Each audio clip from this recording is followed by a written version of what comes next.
Cinquenta. This is episode 50 of the Backroad Banter podcast. And if you're listening to this, we really appreciate you being here. Because, well, you didn't have to be, but you are. So, thanks for giving us even a few minutes of your time. And hopefully you stick with us.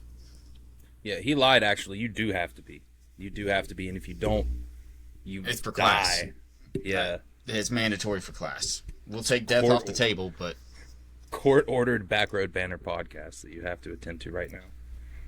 That would be pretty nice. I'm not going to lie. I'd appreciate it if, I don't know, any small town courts want to start throwing that in as a possible capital punishment. I think that would be pretty cool for us. So Yeah. Would be. I'm going to be honest. Yeah, I don't know. Now I'm stuck on the idea of, like, how we could possibly get prisoners to start watching our podcast. I'll start pen paling them. They ain't got anything better to do. Yeah, I'll just start pen paling them.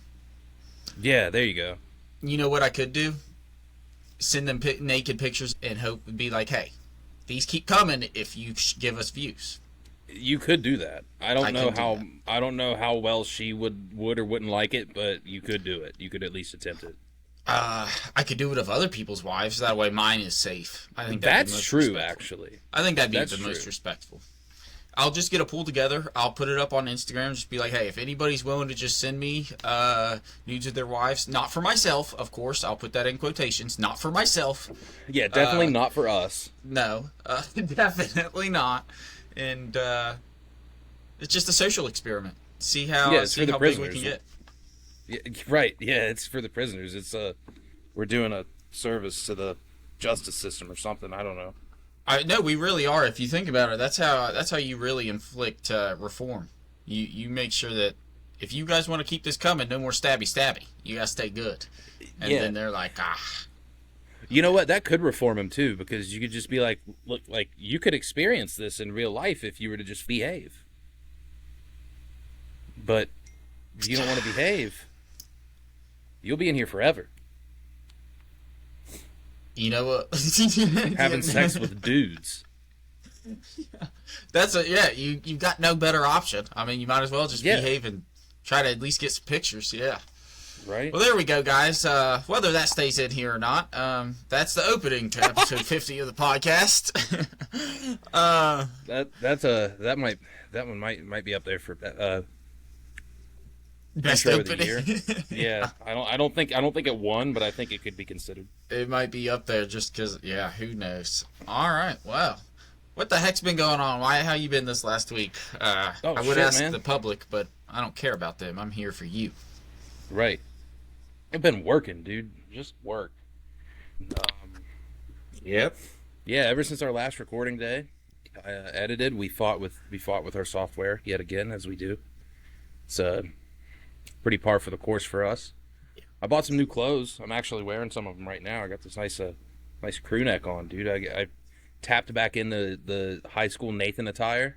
Heck yeah. Except this one isn't plain black. This one's a Puma. So. Oh, well, that's cool. That's like a nice golf sweater then. That's what that reminds me of.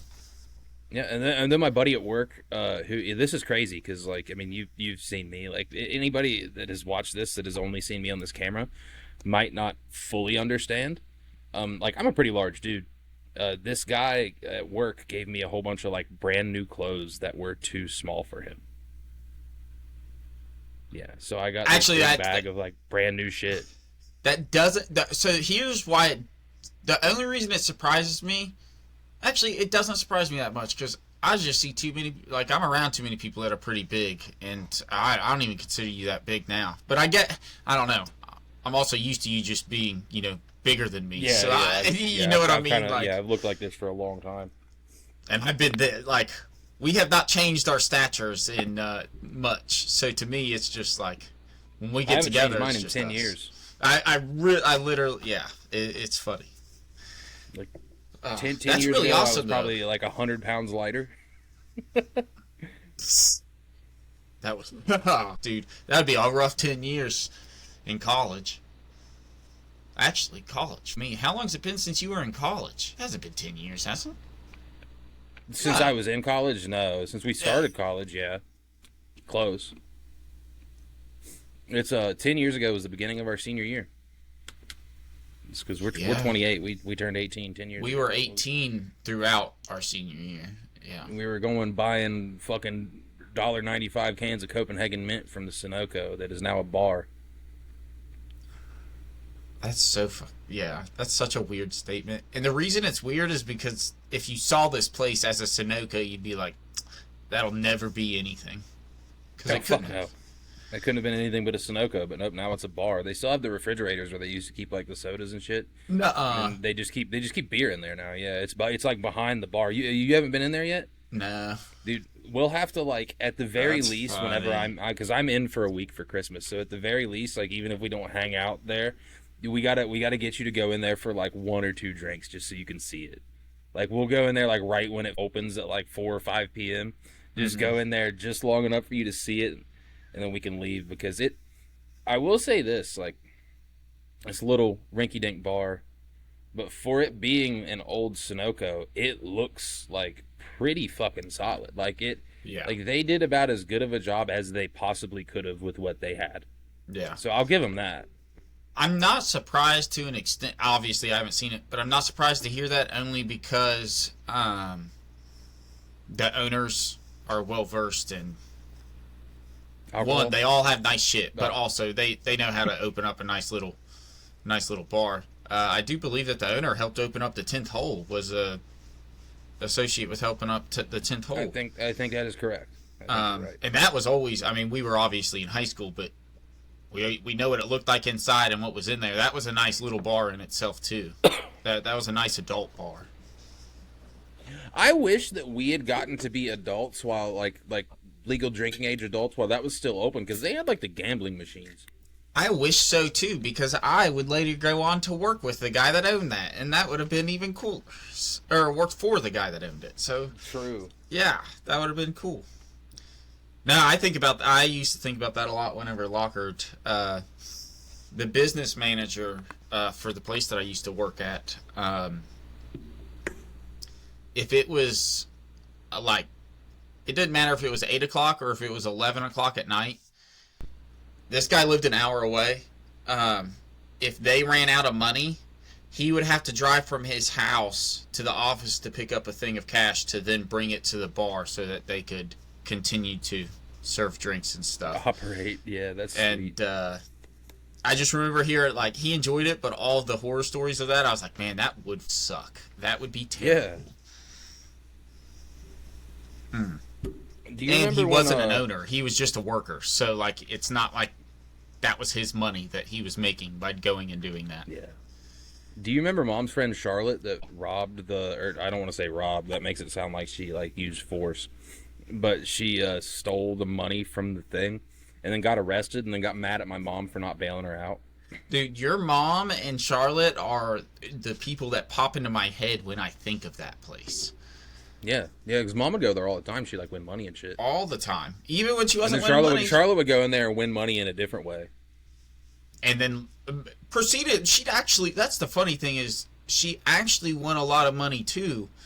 She just would then go and lose it immediately. So it's... Yeah. And then she would win it another way, like you were saying. She'd find a way to still walk out of there up, which is cool. I mean... Dude, my mom was a super regular at that place, like, right when she first got divorced, which is crazy, because, like, my mom would drink, but she wasn't, like, an alcoholic, but when she'd go out and drink, you might think differently, because she'd come home fucking shit-hammered. I remember, God bless her, Sydney, the bartender, drove my mom home one night. That's like, the fucking car pulls into the driveway. Car pulls into the driveway, and I got, like, I got a text or something. It wasn't from her, because she wouldn't have had any way to get a hold of me. I think it was, like, from Mom. It was like asking me to come outside or whatever, and I came outside, and it was Sydney getting out of the driver's seat of the car. I said, "What the fuck are you doing here?" Yeah. She was like, "I drive your mom home. She had a little bit too many." I said, "Oh, well, thank you. Like, that was very nice of you. You didn't have to do that." Dude, that was that was a rough period for a lot of people in life at that time, but that was also a really good period in a lot of ways as well. It let us have a lot. It let us have a lot of extra fun because she would leave town. Do you remember when she left town and left us the house for New Year's? Yeah. Yes. We had the party with the jungle juice, and it actually it it's turned out crazy awesome. because it went off without a hitch. It was so smooth and fun, and like nobody did any fuck shit, and like Yep. everybody just got drunk. And I remember there was a period of time where all the like the men were in the living room watching football, and then all the women were like in the kitchen. And I don't mean that as like an insult. Like They were just there. they were just intermingling and didn't want to hear us watching football. See, They were just talking. I forgot about that, dude. I remember her leaving town because she would leave town like once a month and just go and have herself a good weekend away. But Yeah. man, yeah, that's so fun. See, you're thinking about the fun aspect. I forgot all about that. I was just thinking in like a growth period in terms of like how close so many people got. Well, I just say growth period. I feel like we grew up a lot throughout that. I know you and your mom both had to like go through a lot of stuff within yourselves, but like I feel like everybody that was around was able to just kind of be there for each other a lot more and in ways that, you know, we all weren't used to. And I love thinking on it now because I think that's again it's why I feel the way I do and I want to have the relationship I do with, you know, you, your mom, and just everybody from that time period in life. Like it was so instrumental in growing and developing me as a person, and you know, from the young, dumb teenage adult years that we were experiencing to just the fun young adult years and into like real adulthood, in a sense. It's funny to think about. I don't know. Yeah, that was a crazy time in life. Like that was like ultimate ups and downs. Yes, in every aspect. Oh my gosh, by far, like obviously until like these later years, the best of the best and the lowest of the lows in completely different aspect. Like the lowest point of depression I've ever hit was in that period, but also the most like sense of community in terms of the community that we built around each other and for ourselves. Yeah. You know, whether it be your immediate best friends or just the support system around you, everything together just it really culminated at that point. It was like everything came together for a reason, and that reason was simply just support. It was just however you need it, dude. I'm here to support you, or you know, vice versa. And I don't know. I love thinking about it now. So cool. Yeah. And then like looking back on it realistically, like it played out as good as it could have, or like I think as good as a lot of shit could have. I think the situation that my mom was in at the time, I think had she not like gotten divorced, I think there would have been a good period, a good possibility that there would have been a period of time where she probably would have got the fuck beat out of her, and then which would have resulted in me going to jail for murder. See, it's funny. I thought about it in so many aspects. I never thought that, only because the type of woman that your mom is. Or she might have gone to jail for murder, actually, now that I think about it. I see your mom killing a man before he's able to do real harm to her. But that's a joke, but it's not a joke, people. It's an obvious self-defense, not any... Yeah, like she's not a lunatic, but I'll tell you right now, she's one mean bitch. Like she's not going to put up with shit. Yeah, she's not the lady you want to cross. Like she's the sweetest lady in the world, and also a little bit of a devil if you piss her off. Like, yeah, she's very caring and loving, but if you screw her over sideways too bad, then you might have a bad time. You might have a problem, and you definitely don't have a friend anymore. So don't consider it. So you know, that's what it's really funny. But I always looked at it more as like, just all the conversations I have with your mom now, how your mom has grown up so much in the last 10 years, bro. Like, her herself, as from a 48-year-old woman, or however, 45-year-old, however old she was, 40, it's just so funny to see, because to me it's a constant reminder as well of like, dude, there are so many periods like that in our life, and once we, like, it's not just your 20s and then your adulthood and then your later life. Like you go through so many trials and tribulations. Yeah. And I mean, we both know firsthand, and a lot of people, if anybody's watching this, knows the type of thing that a divorce can do for people. But to see your mom come out in my eyes, like the biggest winner possible because she's so self-efficient and self-reliant now that if it's not convenient or good for her, it's just not worth her time. Yeah. Like it's she's not up for any BS, and it's a lesson that I love hearing because any conversation, that's kind of what I end up taking from it is, you can be the best person in the world, but if they cross you, what's the point in continuing that in any way? It's just going to cause you harm. That's the thing that showed me too that as people, like, you're really never done changing. I think if there's a point in your life where you're done changing, then you're doing something wrong. Yeah, you know what I mean? What it is, yeah, because you're done learning lessons. That's what, yeah. That's how I look at it, and it's so funny because even the people around, like, let's say something happens to you, but your closest people. So Jocelyn, me, and your mom, if you talk to all of us about the things that are happening, we're going to learn and take in things from that and, like, be aware of the situation or those types of situations just from the conversations. And I know me and you both learned a whole lot of things in terms of what not to do in terms of being a positive significant other just from watching your mom's past relationship and just the trust and then the hurt and stuff. It's something that, I don't know, you just value love and what is genuine love so much more whenever you see somebody that you care about not really get that reciprocated in specific ways, and so I don't know. I could just continue going on. It's so funny. So many parts of that. Like, and then in itself, that time period, that was probably also the time period that I could consider myself an alcoholic. Times that Charlotte was around, I don't know why, but it's in my head that those were the really big, like you said, we had a lot of fun. It was just the real college party days within the same sense. Bunch of responsibility. Having that lady around the house was fucking awful. I hated her so much. I hated having her around. And I'm going to be honest, it wasn't as much her because we grew up with so many people like her in high school. It was more of the repercussions of, like, her kids or we can't say what we called him, but yeah, her kids. I can't, like, not only can I not say it, like, on here, I can't say it. I can't say it ever. Anywhere. Yeah, we had a hell of a name for him. We'll just call him Bill. It's a Bill.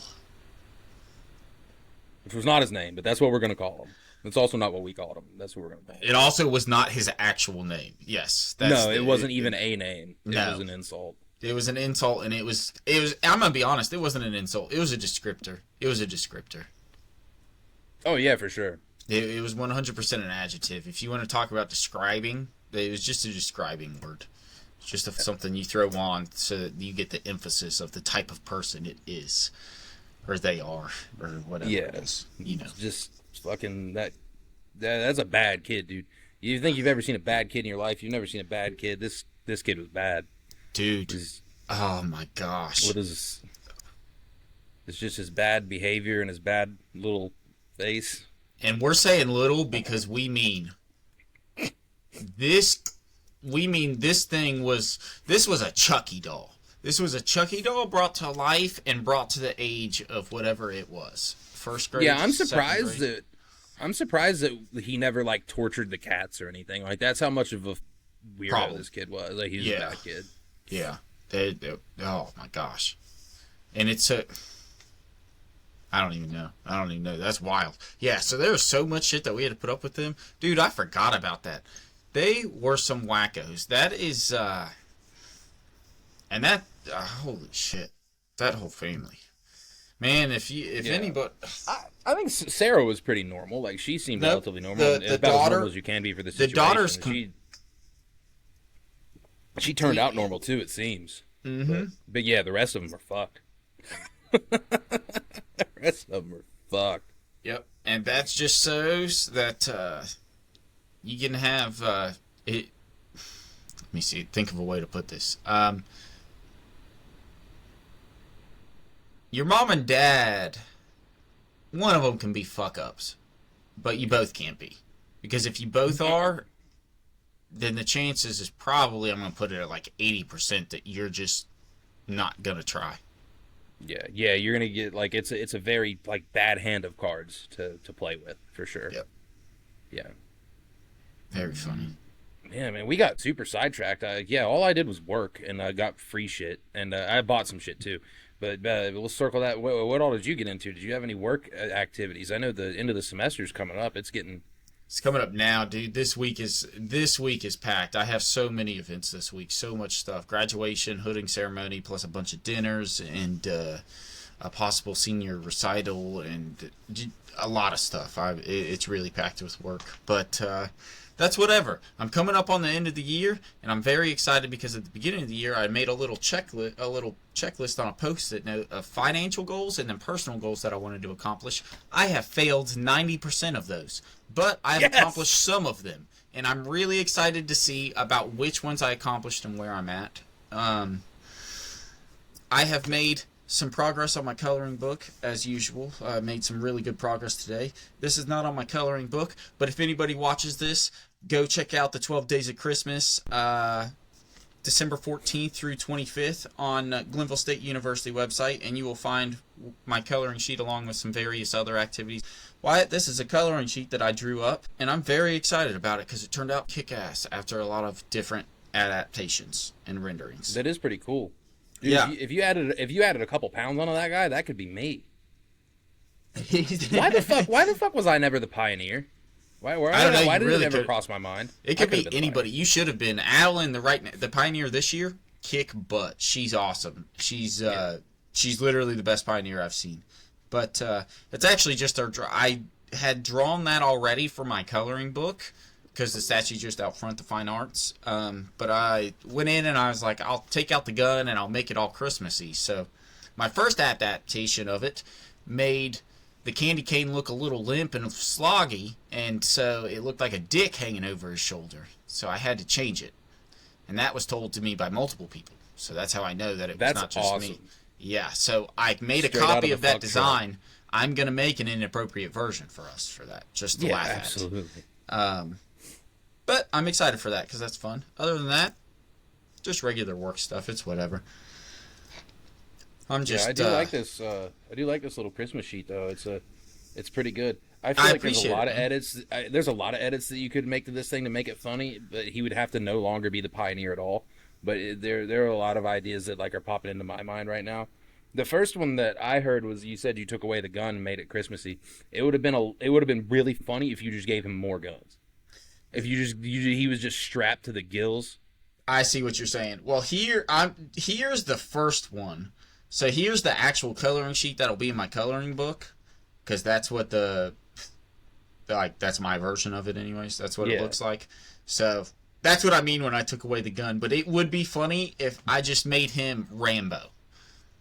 Yeah. Yeah. Dude, if he fires that thing, he's going to have a fucking bad time. Oh, dude, yeah. He's not too smart about it. But that might have been how he killed the raccoon on his head. Who knows? That's right. He's a professional. But what if the raccoon was already on his head? Like, it wasn't dead. It wasn't the hat. It was just a raccoon in his head. And he's like, okay. Well, this is either going to go well or it's not. I'd say that guy deserves to be the mascot. And I don't know how he got into college, but that should also be checked out. But that's about it. Yeah. Speaking of college and work, we have a buddy that works at the college, and I texted you the other day about a really fucking funny text message interaction that I had. I probably actually still have it. Yeah, I never sent him a happy birthday text.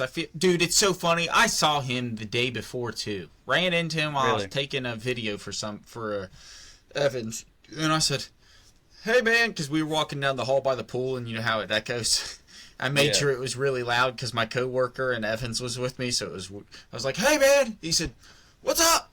And I said, "Nothing much." Really low, complete different demeanor, and he did the same thing. He said, "Yeah, me either," and he just walked by me. We didn't make another interaction, and Joey said, "Do you know that guy?" And I said, "Yeah, I went to school with him. He's a really good friend of mine." And he said, "I could not tell." You should have really fucked with him. Just been like, no, I have no idea who that I is. don't know who that guy is, dude. I Just trying to just be friendly, yeah. anybody with a gun, I'm friendly with. He doesn't have a gun. Yeah. He doesn't have a gun. Yeah, that's right. He does have pepper spray now, though. He does have Which pepper spray. So do I. Goes into the message that I was gonna give. So I messaged this dude on his birthday. We have a friend that works campus security up at the same university that Justin is also employed at.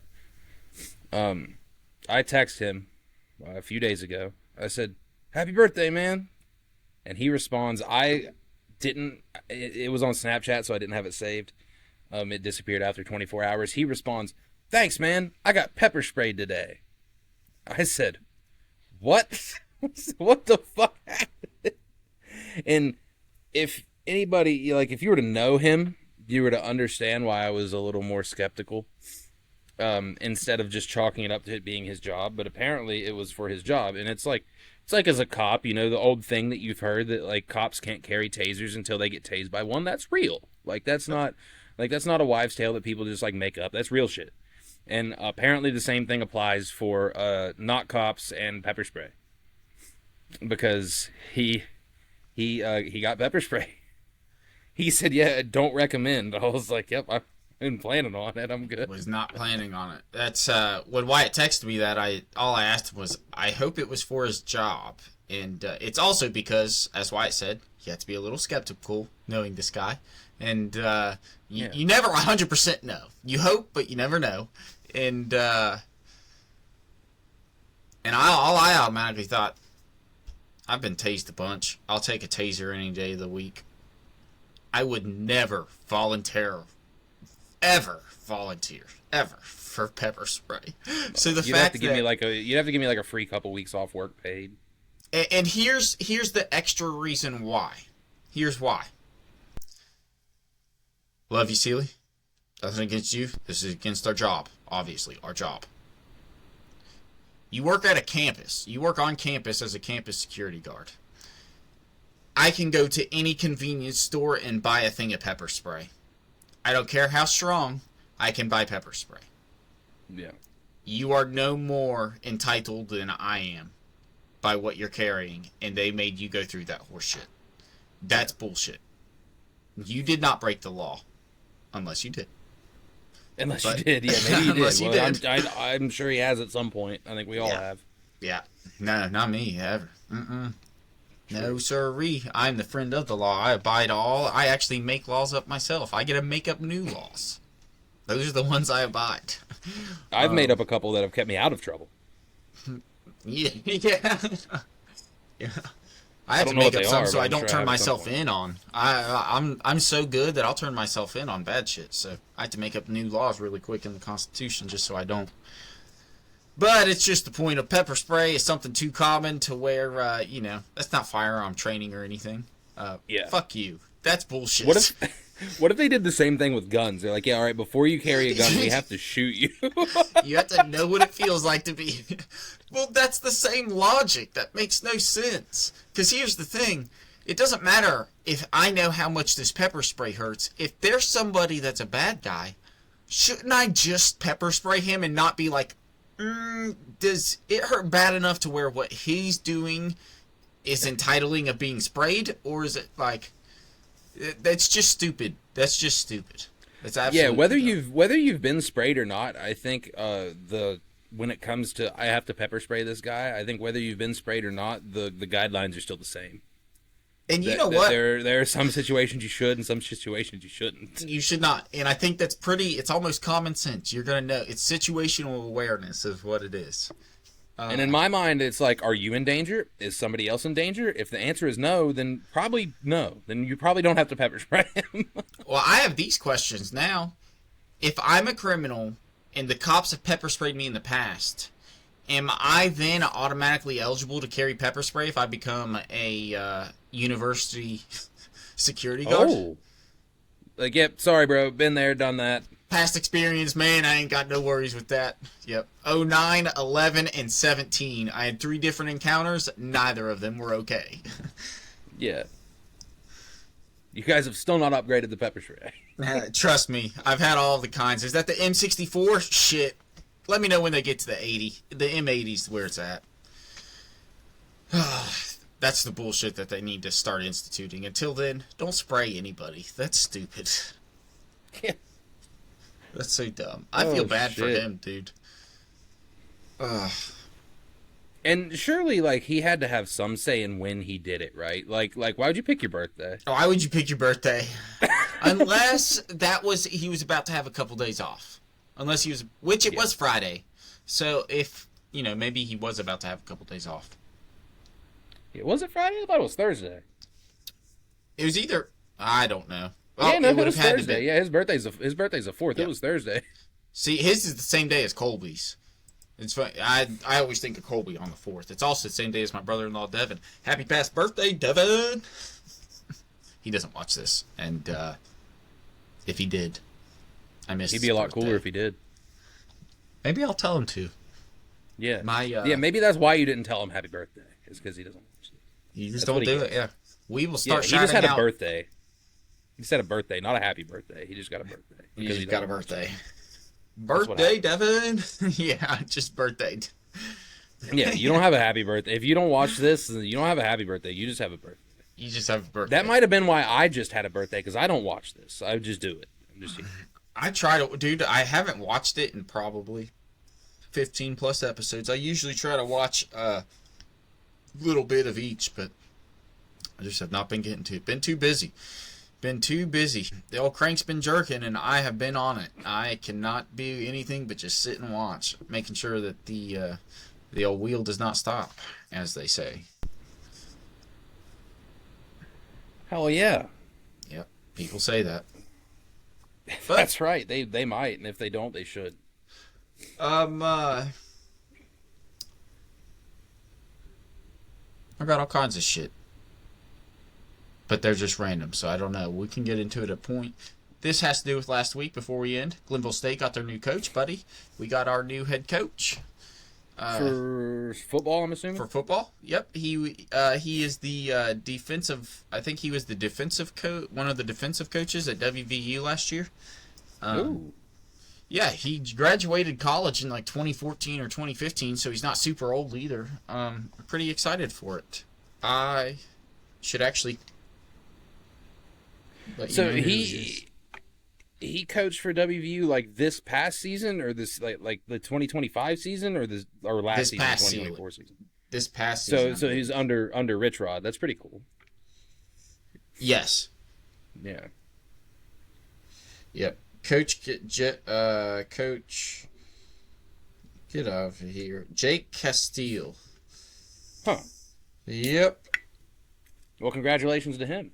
Yeah, congratulations, Coach. I hope you kick butt. You look like a football coach, and you're very much intimidating. So, yeah, heck yeah, kick butt, and I want the polo that they put you in, because I want that. I'm sitting here inadvertently in my Fairmont State colors. That's okay. I like all colors. I'm gonna have on. Me too, brother. I have to. Yeah, you do have to. I'm just that way. Yeah, I'm required to. Adaptation, evolution, other scientific words that have more than 2 syllables. That is what I'm saying right now. All the shins and the shin tees. I believe and I love you. I tried on and practiced. You'll understand practiced maybe in a couple weeks. My hat for our Christmas celebration, our Roadies, our episode 52 celebration, our 1-year celebration. Dude, this thing's working. It's actually going to work better than what I had originally thought. I'm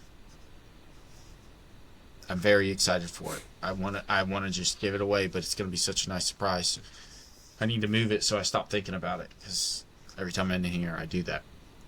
Dude, that's crazy. Our year is coming up very, very soon.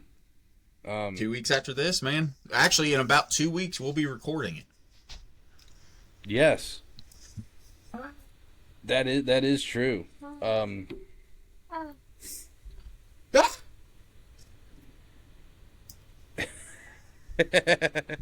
was not ready for it. I was not ready for it, dude. 52. That's so crazy. That's wild. Yeah, I'm gonna have You said nightmares. earlier something about goals at the beginning of the year. This is we've I think we've at least achieved this one. This has been pretty long and strong, and Yes, this is keeping up with the old high school mottos. Yeah, the old nickname. Wow, that's so funny. Yeah, I had actually thinking about that. So this has only been used for the podcast, and I am nearly done. That's each sheet has been an episode.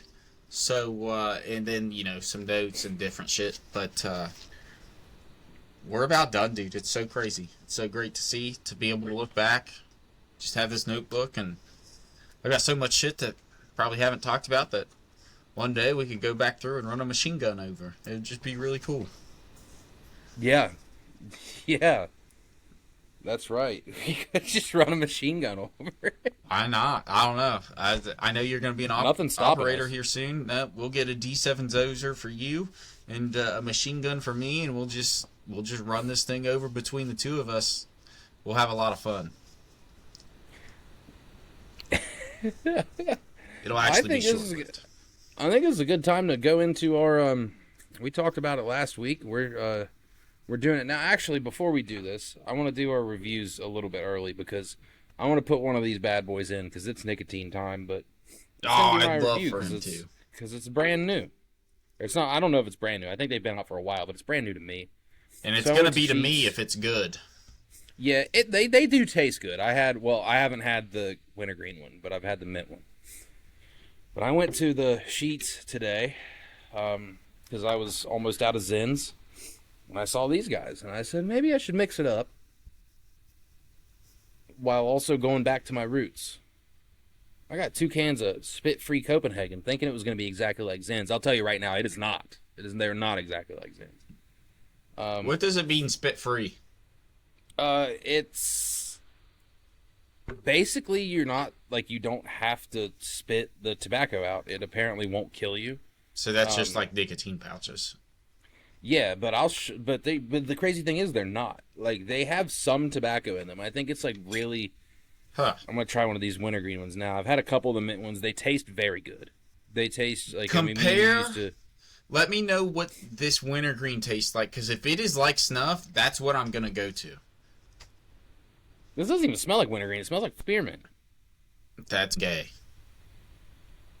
Sorry for the curse words. I'm editing them out. It That's says gay. okay. Well, in their defense, I didn't read this when I bought it. It says green mint pouches, but we're about to find out. But this is what they look like. They like that looks like tobacco to me on the inside of the white pouch. Looks like a regular pouch, yeah. They're big as fuck. I don't remember pouches being this big. Pouches were are big. They're way bigger than what nicotine pouches usually were. That's what I do remember about them. I gotta wait for it to get juicing.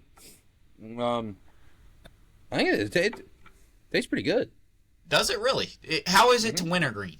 Is it comparison at least? Not as strong yet. I guess I got to give it time to moisturize a little bit. Not as strong yet. Okay. But it does taste. It tastes a good bit like spearmint. It tastes pretty similar to Zen spearmint, which I also have in here. Okay. Or do I? Well, Yeah, I do. we'll give it a second for you to juice. We'll do my review. Guys, I've got something I'm really excited. Shout out Joey Mitchell. You gave it to us. He didn't think nobody's like this except for me and Faith. Guys, I have Turkish Delights. Now I know. You're probably going to say, what are those? Because that's what I said. Well, first of all, these are a mix in terms of consistency of a gummy, Jello, and beeswax. So take that how you want it. A lot of people have not liked it. You can see that me and Faith have because we have eaten them. I'll just name off the flavors because they are such a wide array. Orange blossom and almond, rose and pistachio, lemon delight, vanilla and pistachio, and apricot and walnut. Okay. Here's the thing. I'm not going to eat the rose because I don't ever like rose shit. But this lemon, you guys see that it's like or why it's like powdered, covered in powdered sugar, and then you see how thick that is. Yeah, that looks strange. It is very strange. I feel like I'd like that one though. I like lemon flavored shit. I like just about all lemon flavored shit. Except my workplace makes a lemon flavored protein bar, and I think that can fuck right off. That sounds disgusting. But The lemon is delicious, but Faith had tried all of them, and so I want to as well. The lemon is delicious, but I'm telling you, these things are so weird. It's like the powdered sugar's then cooked onto it because it's hardened.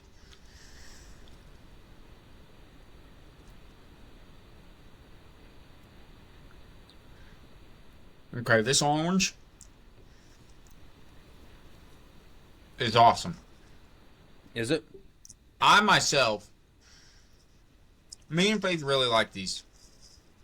I think the perfect consistency is the difference between a gummy and beeswax. It's right in the middle, which is very odd to a lot. But I have purposely saved one row of all of them, Wyatt, so that you and possibly Jocelyn, if she'd want to, can try these when you're in around Christmas time. Yeah, Because I'll here's have to. the best thing. You'll just have to wait and give them to me after Christmas, or else I'll eat them all. Because game plan right now is sorry to cut you off, but before I forget, game plan right now is I will be down there the whole week. She is at least spending Christmas with her family, and then we'll be down either Christmas night or the day after Christmas. So, Well, she so will you'll not have to, try you'll have to, these. yeah, you'll have to save those until, or else I'll kill them all. I will. Well, I'm gonna give them to you because I'll give them to you when we record the podcast for that week, since that'll probably be early on. I'll savor one. And if you kill them, you kill them. It is what it is. But these, my Aunt Laura actually reminded me about them. These are the things that are like talked about in Narnia. They're like one of the sweets that are talked about in the Chronicles of Narnia that the brother gives up his siblings for. So that piece of shit, I can say they are delicious, not worth giving up your siblings for. So overall, though, as a sweet, really healthy dessert, honestly, give it a 7. I give it a 6 to 7 because the fruit flavor is a good variety, and though all of them have nuts of different sorts, they're surprisingly good. Oh my gosh! Yeah, I just texted you, told you could come in anyway. Yeah, Dalton, I want you to try one of these. Do you want to try one of these? Got back from work. I hijacked his room / the studio. Well, mother effer, I really need to make it up sometime. I'm free a lot in the next couple weeks. If you're free sometime next week, towards the end, I need to come up and hang out with you, dickheads. I could probably get off. That'd be cool as fuck. But yeah. Well, Friday I have hooding. Saturday I have graduation in the morning / evening. Or, yeah, afternoon. But, yeah, I could probably either do it this Saturday or next week, which would be really convenient. Dude, yeah, fuck it. If you can, come up Saturday night, get done around, or get up, like, aim to get up here around 7:30, around the time I get off, around 8 or something. You know, we can go home, we can do some drinking, or we can go out somewhere, whatever, and then anything else, like, we can cover. Like, I can cover. I don't want to speak for Jocelyn, but I can cover anything else, like, because I'll get us some beer or something. We'll come back, dude. watch some basketball or football or fucking, actually, John Cena's last match is on Saturday. I know it is. The John Cena retirement show. I know it is. Yeah, that'll be a great thing. You know what? This is all right. We're gonna try to plan for that. I'll talk to Faith after this. Good transition into we'll start talking about sports. John Cena. This man, yes, was on the Joe Rogan podcast, and if you haven't watched it, you should, and so should everybody else, because does it not just outline as to why he is the greatest wrestler ever and possibly the greatest human being that's ever been given any sort of platform on Earth. Like, he is the same person that he puts forth on everything, and it is the coolest, most, like, dude, I just love him. Like, it's so weird, but I just love the guy because he is so himself. Like, did you listen to the podcast? I listened to clips of it. I didn't get around to watching the whole thing yet, but it's on my list. It's probably going to be the thing I do when we get done here. Because I'm off tomorrow, so like I'm probably going to stay up late, like listening to that while I'm playing some 2K or something tonight. Well, I won't get into it then, but I'll just like touch on it. He had mentioned like an instance of understanding language but misrepresenting culture, and Yeah. the short stint of the conversation was he explained what happened and that how he up and and needs to take ownership for it. And Joe and Tony were like, "Sounds like that was somebody else's problem. I totally would have blamed them." Which is 100% what anybody would have done. And John was immediately like, "Well, see, that's where you're wrong. Like, I see what you're saying, but I up there because I assumed and this and that." And it's just the amount of ownership for somebody at that stature to be able to take it. It's something that, like, for me as a regular person, I took lessons from listening to him again, and it's something that to me it's the entire point of to listen to people that that you know you aspire to be, or that you admire in any way, is to be able to take lessons and just any advice that they may be able to give you. But it was something that was so relatable to me in the same sense. Like, Yeah. I don't know other languages, but I most certainly know what it is to assume. And by assuming based off of little information that I do know, I think that I'm doing, it's just so funny to see it transpire. So I just wanted to point that out there and just throw that out there. It's one of the best podcasts that Joe has put up, non-educational, in a long time. In a long time. Yeah, he is a guy that, like, I mean, me particularly, like, a lot of kids growing up, like, that guy was like a childhood hero.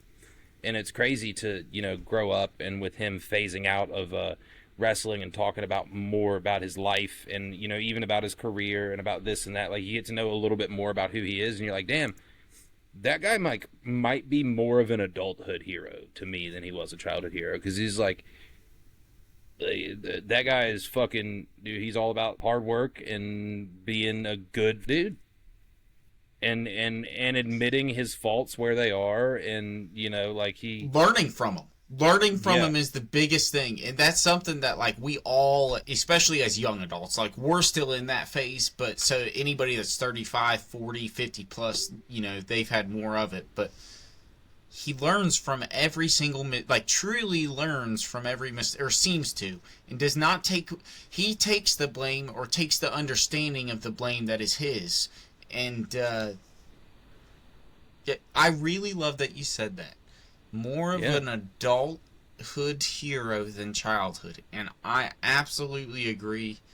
And it's because the relatability is just what you said. As childhood, he was physically a hero, like physically the specimen that you could just look at. Nothing against anybody, but now you can see John Cena's all day long in terms of size. Like, that's not surprising. But you're right. It's just everything that we just talked about and touched on, but the career to what he's done post, that's what this podcast is a lot of. It's talking about how he became who he is, but it's also, what he's learned from it. It's so good, dude. I absolutely freaking love that guy. Like, I just have to say it. I absolutely love that guy. Rey Mysterio is my favorite wrestler of all time in terms of watching, who I grew up watching. John Cena is my favorite wrestler turned person that I know, because he's the first person. The Rock, I wouldn't even consider it. He's one of the first people, wrestling wise, to really show a real persona outside of the wrestling persona that was built for them. Right. Like, a lot of the other people are still exactly who they were. Like, they're maybe just nicer in older age, but they're the same people. He is not, dude. He is, I don't know. He's just different. He's just evolved. He's grown. Yep. It's really cool to see. Man, I'm sorry. I could just talk about randomness all day long. Or talk about him. I like talking about aspiring people. It's cool to think about him, because if you were to tell us... Another cool thing that... Oh, shit, sorry, go ahead. No, you go ahead. I'm excited to hear this. I'm excited to hear what you're saying. Another cool thing that he did, especially as a guy like me who watches the product today, Another cool thing that he did is he like I'm sure you heard it in the podcast. I think he talked about it in on the JRE. But he did a thing where for his retirement show that they wanted to make all about him, he was like, no, like, we're going to do my match, and then we're going to make it all about these upcoming guys. Like, we're going to put them in the spotlight, and we're going to let them hear the real noise and go out there and do this thing and see, like, can they do this? Like, are they, like, are they ready for this? Which I thought was really cool, too, because, like, even on his way out, like, that guy gives a shit about what he does and what he did and what he put his life into. And he understands it. He understands it so well. That's what I like. Well, we all know it. If you're anybody, I don't watch wrestling nearly as much anymore, and it's only because all my guys are out of it. But I watch all the videos and all the WWE archives and any podcast related stuff I'm watching. It's just like the NASCAR stuff. I may not watch every weekend, but I know what's going on. Like, I know what's going on with the people involved that I have watched. So to hear and to see him, the way that he described, okay, so from his WrestleMania walkout of like literally nothing and having nothing and doing nothing, to now there was a clip online. I actually saw the clip before I listened to the podcast about him saying, now whenever I retire 3 weeks later, people won't care about me. They're not going to give a fuck. Yeah, that's exactly what he said. It's really funny because I wanted to argue it. But with wrestling is different than every other sport. Yeah, he's right. He's absolutely right. I think about Big Show, I think about Austin, I think about like the people that just, which nobody's technically retired, but the people that retire, the people that are done, and that's their final match. He's right. Like, wrestling is such a it's something it's a what have you done for me lately business is what it is. Yes, it's exactly what it is. It's like I've heard people that do it say that, like it's a what have you done for me lately thing, and like when he's done and isn't doing anything for it, he's gonna be on the back burner. Yep. Like, if you talk about, like, whenever people ask about the Mount Rushmore, he's always going to be in the conversation. But aside from that, he's going to be gone. Yeah. What made me really, it's so fun. I know you're so much more a wrestling fan, so I know for you that probably resonated way quicker. For me, it took a second, and what made me really think of it was Triple H, because Triple H was, my gosh, I love that freaking man, dude. Yeah. But if it was not for being with Stephanie and being where the position he's in, he would be exactly what Steve Austin is. He'd be, like, nothing against him. Wrestling is just such a quick paced, because there are so many people involved to begin with, and so many levels, and now so many factions, that it's just something I never really thought of in terms of pro sports. And I have an admiration for for the wrestlers. I have a hard time being a TV fan now. And it's only because I can call it too easily. Like, if you're not good enough at selling it, like, I want to do it. I don't want to hear sound effects. I hate hearing sound effects. In TV, they add sound effects, and it pisses me off. Yeah. Like, you don't need to do that. Because, one, the fans are loud enough either way. So if it's bad, they'll boo. Or they'll curse. Yeah. Or they'll do something. They'll let you know they ain't happy, that's for sure. But, that's what they, shit, I've been there for that. Oh, fuck. Did you finish Blood and Guts, by the way? I went back. I'm only halfway through with it. I kept going back and forth to the women's match and I would skip it because, dude, I have to say this.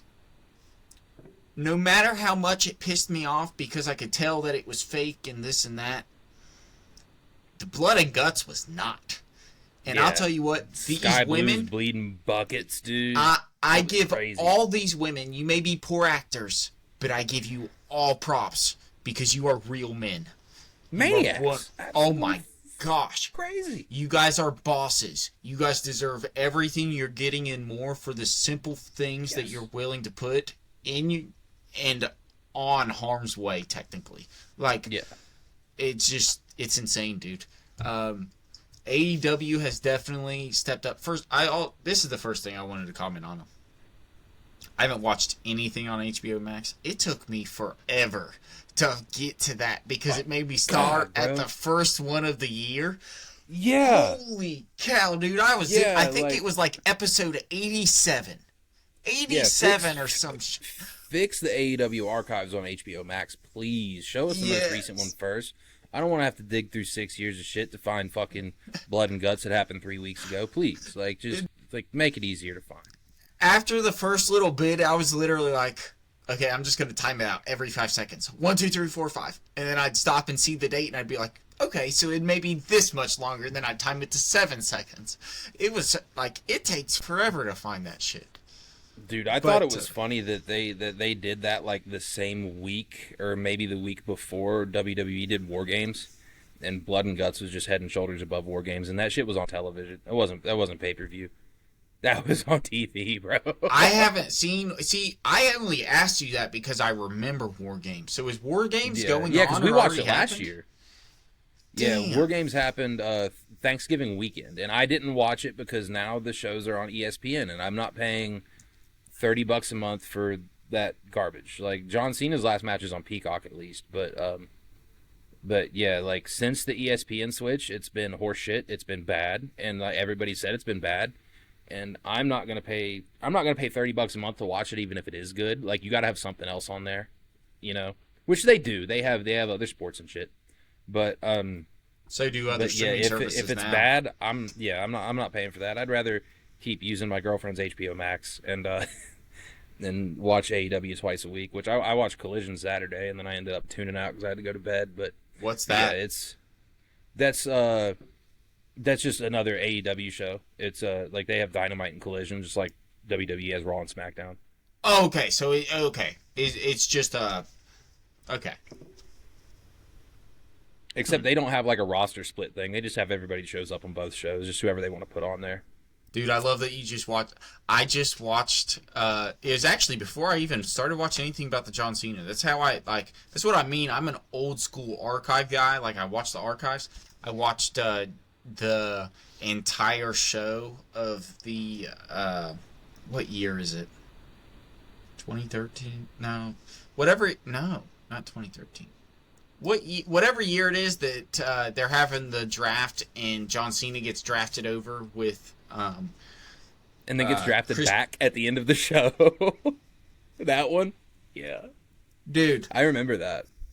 For me, I remembered actually watching that, and it was watching the faces of everybody on it. I was like, you're a poor actor, you're a good actor. And as an adult, you're able to recognize, like, how good people can actually sell the reactions of what's going on. But then you could also see that there are some of those people that they didn't know who were fucking coming out. No. Like, no, they not had everybody no clue. knows, yeah. And I love that. That's something that surprised me because getting older and not watching it, I just started assuming 100% scripted. But it was like, no, the people behind the scenes are really pulling strings in ways. Like, yeah. It's really fun to see. And I think that's the part of it, of wrestling, that would get me reattached to it. Are the things that you're not gonna, that like I'm not gonna be able to call out or not gonna expect to see. Yeah, give me the unexpected. When you keep giving me the expected, I don't care too much. Yeah. Me and Jocelyn, whenever Raw went to Netflix, we watched religiously for weeks, months actually, and then just the past few months, we stopped or didn't stop entirely, but would like not watch it unless we had nothing else to do. Yeah. Because it got to the point where it was the same shit every week. And no matter whether I liked or disliked whoever they were or weren't putting out there, I was tired of watching the same shit. Like, it's really... And I was tired of being able to call the show. Like, I'd be there and I was like, all right, so we're sitting here, like we're sitting there before the show, and we made a little game out of it that I would, like, say what was going to happen. I'd be sitting there, I'm like, all right, So Seth Rollins is going to come out. He's going to say his 49 catchphrases, and then CM Punk's going to come out and he's going to talk his shit, which I love the dude. He's my like all-time favorite. But at the same time, like, if I know what you're going to do, I don't care. Like, leave it alone. Yep. And that's what it became for months. And then we started watching the past couple weeks because they've been doing like the tournament for the John Cena's last opponent or whatever. And then so it became a little easier to tap into. But dude, I know when Cena's gone, at least the WWE side of things is going to take a massive hit unless they do something drastic. Yeah. I like that you just said that, because for me, that you just put me through a deja vu moment. That's why I stopped watching wrestling around freshman to sophomore year of high school, was because I knew what was gonna happen no matter what. Like, that was a real like, bad era. That was like a generationally bad era. You knew what it was. Just it was the downfall of Vince McMahon, I guess. Yeah. But I remember one thing that I told Jocelyn whenever we watched Blood and Guts. I said, you realize that we're about 30 minutes into the show, we see like 3 people bleeding. I said, if we were 30 minutes into a Raw show, we'd be like halfway through one talk segment, about 4 advertisements in. Yep. I said, this is just such a drastic fucking difference. The difference between WWE and AEW is AEW still hungry. They're still wanting to feed their fans. They got something to prove. And what I think it is like, I compare it now to like AEW is like a pro wrestling show and WWE tries to be a Marvel movie. See, like, I look at it as AEW is wrestling and WWE is entertainment. Yeah. It's like they try to be like a Marvel movie. They don't give a shit about. They don't care if the show's good. They think, is there a clip that we can take from this that's going to get a couple million views? Is there something that people are going to talk about? Like, is there something that's going to get clicks and likes, or are they going to go out there and actually like fucking entertain the crowd? People, if anybody's listening to this, I just want you to understand what Wyatt just said there, because it is absolutely true. Because within the podcast, the Joe Rogan, the JRE podcast with Cena that we're talking about, Cena actually brings that up to where whenever he was growing up, people had the opportunity to 2 to 3 shows of working, trying things, and then you'd have the television show to where that's what people saw. But now every show is clip-worthy and pulled clips from, so whatever you're trying is going to get seen, good or bad. And so it's really funny that you say that, because it really is, what can I pull from this, rather than am I giving and bringing true entertainment to the people that are there. I had texted Wyatt because he had texted me about it. It was Thursday night, I remember, because I was going back and forth between that and the Thursday night football game, which was insane. And I was it amazed me how many people were at this AEW event. Not whenever I realized the type of event it was, because it took me a second to realize, shit, this is just female war games.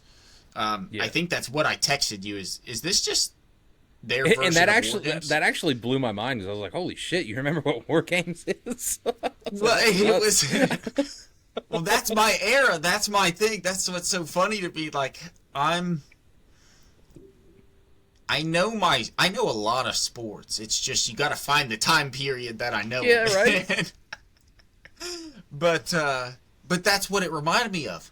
But here's the thing: the first 2 girls were already, though the cut was obviously fucking poor and the punches were fake. The cut was real, big, and that woman was a boss. Because, my gosh, did she not stay in there and haul one? Absolutely fantastic. I don't remember the girls' names, but yeah, people should go and watch that. I think it's episode 87, but either way, it's War Games of the AEW series. It's the first female team match of that size, and the way that they do it is, so like I said, the first 2 girls were fighting. This is how it goes, right? So the first 2 girls fight. I haven't finished the show, but It doesn't matter what happens to them because until all the teams in, that's when that match actual starts. Yep, nobody can end it until everybody's in there. And that's the same with both of them. That's the same with War Games and Blood and Guts, yeah.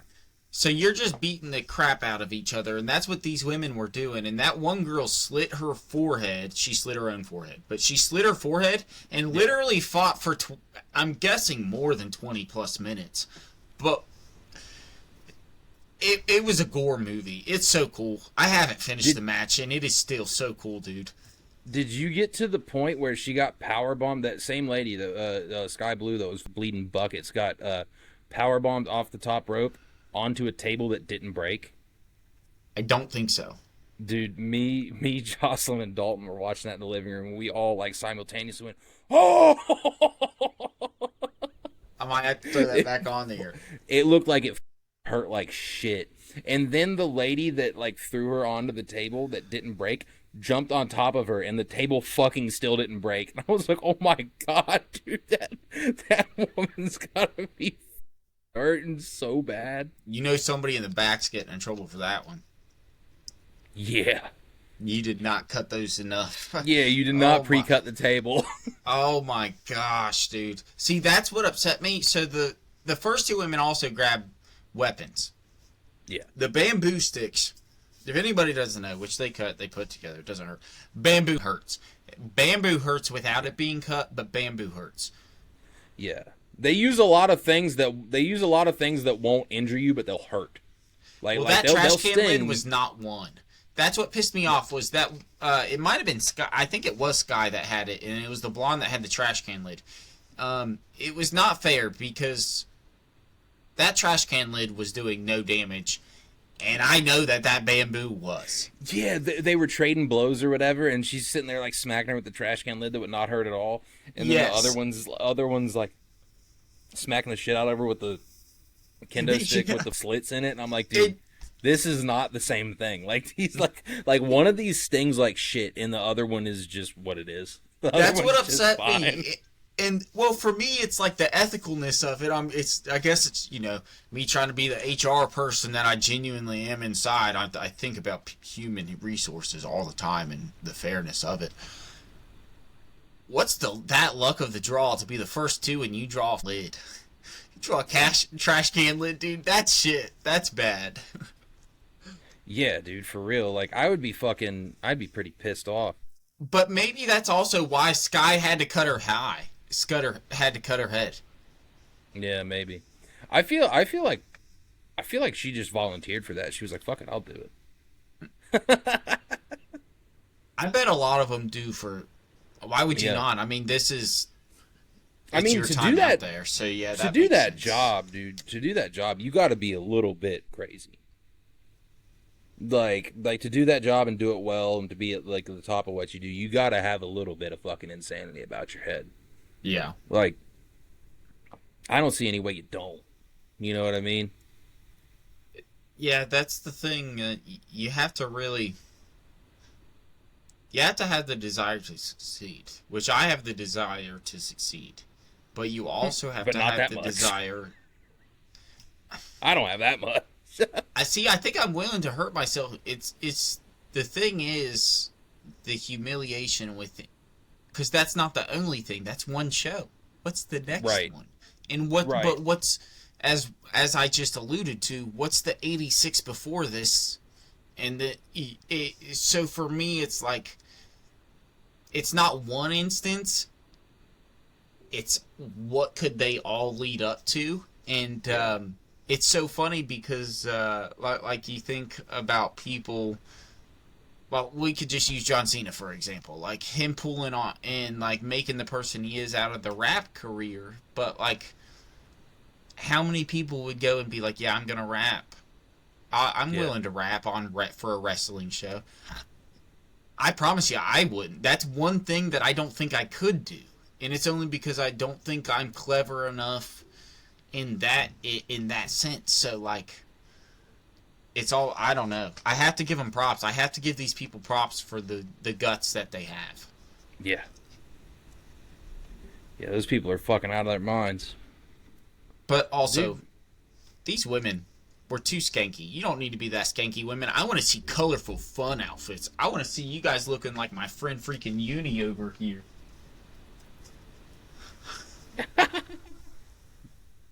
This is my That's co-host awesome. for the day. Yeah, he's been over here. Oh, that's a boy. Yeah. It'd be weird if he was a girl. He wouldn't know what to do.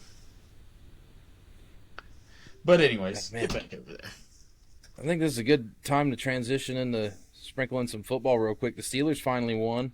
Yeah, let's talk about that. They did. I had a Steelers hat on, and then I liked the way that this was, and I figured, you know what, I'll make this this color blue for this thing. I legitimately like haven't put on. I legitimately have not put on Steelers attire since. And you know me, like, hey, you know how much of my wardrobe Steelers wardrobe? Not anymore. It's not. Not that I threw stuff out, but it's that I got new stuff. I haven't wore Steelers gear since that Bills game. We talked about it last week. Along with everybody, are tired, sick and goddamn tired. And I do care that we won. I'm going to preface what I'm about to say with that. I do care that we won. I'm glad that we won. I'm glad that we're at the top of the division. I will love this team until I die. But I've got a real fucking abusive relationship with this Pittsburgh Steelers team right now. I do care that they won, but at the same time, like, I'm not like, yes, we beat the Ravens. I'm like, good, we beat the Ravens. Yep. Like, now let's do it. Like, let's beat a couple more fucking people. Like, Yep. let's give me some hope. Like, I didn't have hope. I didn't get to watch the game because I was at work, but I checked the score and I talked to you about it throughout the whole thing. I didn't feel good about the game throughout any point of it. I didn't care how much we were up. I was like, because I know the Steelers are going to steal her. See, I was watching it, and you knew that I wasn't happy. Like, we were having very similar thoughts, and like you said, you weren't even able to watch it. It was just the small updates and what you were able to see. Yeah. Yeah, I was talking about it with some of the people at work. We were keeping each other updated throughout the whole day. But, like, in my mind, I'm like, these guys are going to fuck this up. They're going to try to... It's like they try to fuck this up. That's what I can't stand about this squad right now. Whether it be I don't know if it's the players. I don't know if it's the coaches. I don't know what it is. I don't know why you can't play... Yeah. I don't know why you can't play 4 quarters of football. I don't know why you can go out there and you can look like the best team in the NFL for a quarter. You can look like the Cleveland Browns for another quarter. You can look like a mediocre team for another quarter. You can. I saw this tweet. Then you look like an NBA team. You're just starting shit up. Yeah, you're not even out there. Yeah, you're not even supposed to be out there. I saw this tweet that really summed up the Steelers, and it said, "Sometimes you get offense, sometimes you get defense, sometimes you get neither. You never get both. Never, never, ever, ever, ever, ever." I like quarter for quarter, 100% true. Yeah, 100% true. Yep. That's a wonderful, and I'm sure, like, you actually sent me one. There's a lot of tweets that you can find that are funny, that any football fan can find that's funny. But that's just not funny. That's just an accurate one. You cannot. Yeah. The fourth quarter of this game was proof of that. The only thing that saved us was their touchdown getting called back. But it really rightfully did. It rightfully got called back. But late touchdown with like 2 minutes to go or less by the Ravens got called back, which ended up saving us. But it's just crazy, dude. For me, after the game, I saw people like, "Oh yeah, this is why you don't say you should fire Mike Tomlin," or "This is why," and it's like, no, absolutely, those conversations should still be had. Last week still happened. The weeks prior have still happened. Nothing has changed in terms of what has happened with this season. Just because there's one good game, because you correct yourself, that needs to continue. But you have to prove that you deserve to be here. And I knew that shit was going to happen too. I'm sitting there and I'm thinking for the past week, I'm like, people are going to hate Tomlin until they win, and they're going to love him. I'm like, dude, you can't, like, we cannot keep giving this guy passes. Yep. For not coaching a full game, just like the players don't play a full game.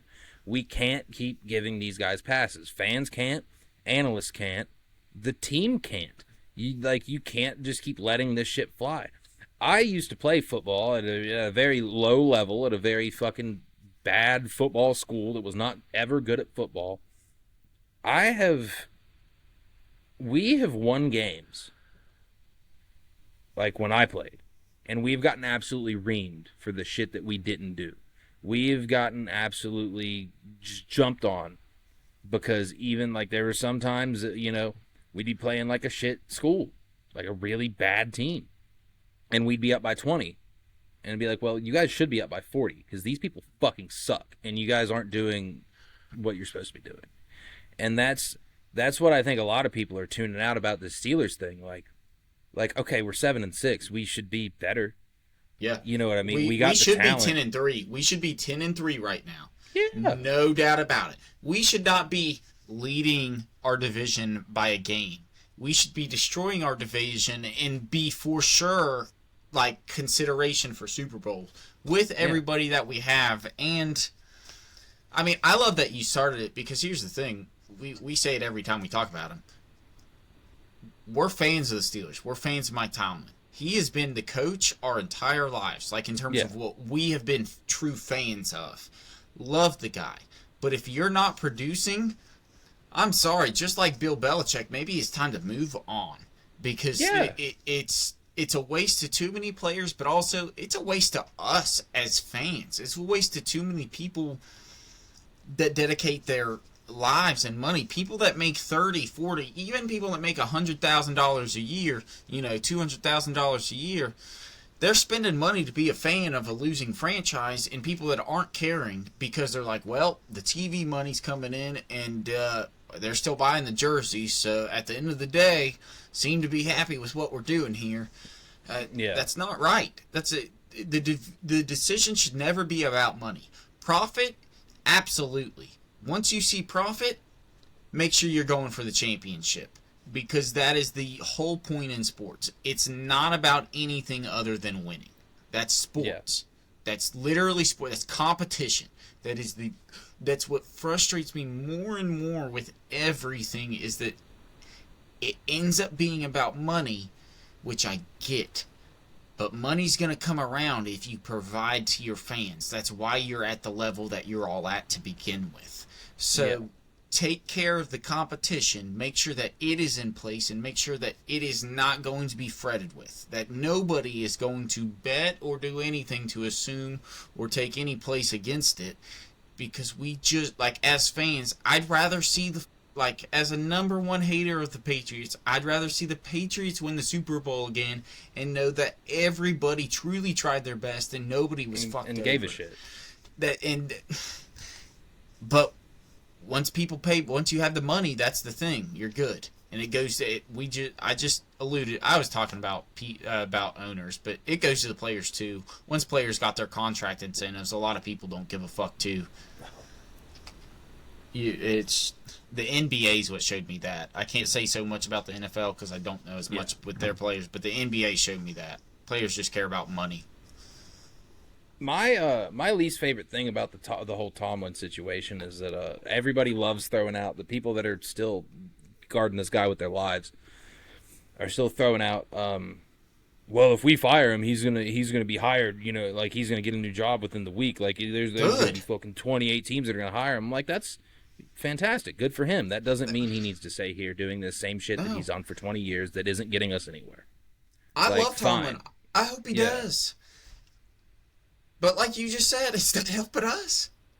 Yeah. Like I don't care if he were to, if we were to fire him. I don't care if he were to, take a shit and smoke a joint and or eat a sandwich. Like I don't care what he does.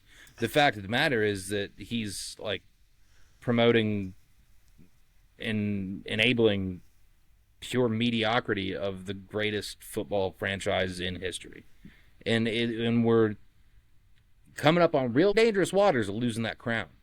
And when we lose it, I will be the first person to admit that we've lost it. And when we lose it, it's going to be whenever this kid Drake May on the Patriots pushes them to the fucking finish line. And that's when we're going to lose it. It's funny you mentioned them. I was actually thinking of the Cowboys because as much as I hate them, they're a really good team right now. They've gathered themselves back up, put some momentum on. The Cowboys are a dang good team, dude. And they easily could, actually dethrone us. Yeah. Which, Yeah, if the Cowboys do it, I think it would be a bigger deal just because they haven't won since the 90s, obviously. So, yeah. the 30-year hiatus. Plus, But they're known as America's team. You are not. I think that now America is so diverse, you are most certainly are not America's team. no. No, there was a period of time they were barely even Texas's team. When the Texans started getting good. Yeah, the Texans were. People loved the Texans. Texans were one of my favorite teams to play as for a long time on Madden. I loved playing as them in the video games, yeah. Yep. Because it was so easy. You're always a piece or two away from winning them their first Super Bowl. But yeah, man. I hate that argument. I hate the Tomlin argument. I hate the if we fire him, he's gonna have a new job within the week. Cool. That's fine. It doesn't mean that he's doing any better with us right now. Like that doesn't make this whole above 500 gimmick, that doesn't make it okay. Do better than that. How's your goal every year? That doesn't need to be our culture. That doesn't need to be our culture. That doesn't need to be what you need to be remembered as. Because here's the thing: that's not what's going to get you. I don't know. What did I say? What did I say the other day? Since 2010, we've been the fucking New Orleans Pelicans. Like we've been, we've had our bright spots. We've had our shoulda, coulda, wouldas. We've had, this team should have done this. This team should have been great. Like that's what the Pelicans were. They had Anthony draft Davis. Picks that should have been. You know what I mean? Yeah. You remember when they had Anthony Davis, JJ Redick? Like they had some guys sprinkled in there. Like, yeah, this team should be good. Cool. They weren't. They were at best mediocre, and that's what's happened to the Steelers right now. Like it's just a bunch of shoulda, coulda, woulda. Like, we should have won with the Killer Bees. We should have won with this defense. We should have won with this and this and this. Great, yeah, you're right. But we didn't. Yeah. So, what do we do? Do we hold on to this? Do we hold on to this guy that's fine with this shoulda, coulda, woulda? That's fine with getting one championship 15 years ago, or do we start giving a shit? Yep. I have to pee real quick. Let's take a break. Yeah. But let me throw this to you because I may forget it. What if Mike Tomlin isn't the problem in terms of decisions? What if it's actually the higher-ups running it in terms of, like, the actual organization, so he's not able to have the input on the draft picks and who we're trading for as what we thought? Do you think that's a possibility? That too. Okay, so we'll bring that back up. Yeah, okay, yeah, I'll be back in a second. Yeah, man. On what you were saying, I wouldn't put it past them. I mean, I don't know why they would do it. Like, why they would blatantly not fucking move forward with this team. Because that seems like what they're doing. Yeah. Seems like nobody wants to make the decision or a right decision, honestly. It seems like this GM's buddies with the Pirates owner. And he's just like, listen, bro, you can do nothing. You can still make a lot of money. We own the city, man. That's how it is. Yeah. Yeah, these idiots here, they're always going to care, dude. They're always going to buy the fucking tickets. There's always going to be asses in the seats. They're always going to buy the shirts. Like, till we're not. Till we're not. And it's coming close to that. And Pirates fans Pirates already feel that. The Steelers were sued. I saw it the other day on just the Steelers Twitter. They had fucking the day of the game. They tweeted they were like a kickoff against Baltimore is in an hour or something like that, or 1 p.m. or they were like advertising the game. There was like 900 likes on it. I was like, people don't care. People you're very swiftly getting people to not give a shit. And I don't want to say swiftly. It's been building up for years, and it's all coming to a boiling point with everybody at once. Everybody's getting real tired of this shit at one time because we haven't sniffed a championship since you and I were 11 years old. Yep. And it's getting frustrating. You know what? Pittsburgh Steelers, I have an idea. Your organization's doing really low. You only have 900 likes in your professional sports organization. I could help you. You should hire me for sports marketing. You should put me somewhere in an office, somewhere in Pittsburgh, and let me do something to help you. I don't know what, but I said enough somethings to where I can apply within somewhere up there. So, That's right. do that, and I promise you, you won't regret it, because what do you have to lose? Dude, yeah, you can hire me as coach too. Like, do I know anything about coaching? No, but I'll go out there with the Madden playbook, and I guarantee you that I'll do something a little different than what's going on right now. Fuck, like Ironically enough, if they were to hire if they were to push through the top 50 Madden hires, they could legitimately get a better play caller. You don't have to hire him as an assistant coach; just put him as a play caller up in the box. yeah. Because he would do that. He would do good. If somebody's putting in even 6+ hours a day of playing Madden, I mean, over 7, you're putting 40 hours plus a week into Madden. In my eyes, you qualify. You know what? When Rodgers retires, fire Tomlin and give Rodgers as much money as he wants to coach the team. And then give Ben a couple bucks too, and then have both of them. That's what we should do. Co-head coaches. Just get co-head coaches. Co-head coaches. Fuck all the coordinators. You fuck all the coordinators. Get them out of there. The offensive coordinator, the defensive coordinator, get them out of there. We get co-head coaches, and we just get Ben and A-Rod, just higher than shit in the coaches' room, and let them loose. And Throw let them a find bunch out of what's going on. saunas. They're going to have a little bit of 26-year-old blondes. We're going to have a little bit of ayahuasca. We're going to have a lot That's of what hot the team steam. needs, bro. And that right there is going to produce some wins. I think that Wyatt Helmick may have just saved not just the Steelers season, but possibly the future of the franchise. Yeah. So, get these young men some hoes and some drugs, and we'll play football like we're fucking, like it's the 2000s, all right? Like, this is how you make winners, man. This is honestly, this is the Michael Vick era. This sounds like that's what we're bringing back. We're bringing back the Michael Vick era. Not saying the dogs, yes. but everything else that came with it, 100%. Well, no, let's bring back the dogs as well. We're not going to fight them, but we're going to have them at games. What was the thing that we talked about last week that you wanted me to bring up? Oh, shit, yeah, this is still on football. We're swing back to the Odell thing. We're gonna swing back to the Odell thing. You remember that screenshot I sent you? It was like, I think, like hours after we got done recording. So we're gonna one quick football thing. After this football thing, I think we should run over our roadies categories. It's about that time. Oh, that'd be good. I have my pen so I can write them down. But do you have the ones from a couple weeks ago that we talked about? Like the new one? I have the old ones. Yes. Do you have the new ones? Okay. Yes. Let's swing back to this Odell thing. Just because I wish we touched on it last week, but I didn't see it in time. So it's talking about whoever didn't, see. If you didn't see last week, then fuck you. No, if you didn't see last week, we were talking about Odell with his complaining about running out of money on his $100 million contract. This guy on Twitter. Now, these are his words, not mine. He said, I'm reading it word for word here. This is because these guys are just athletic retards, man. Their brains can't process $100 million. They see that number and think they just have infinity money. Like, in their minds, it means they can now just buy literally anything and never run out of money. It's not poor money management when it hasn't even occurred to you that you need to manage your money at all. The reason why that's funny and so true is because of the average lottery winner.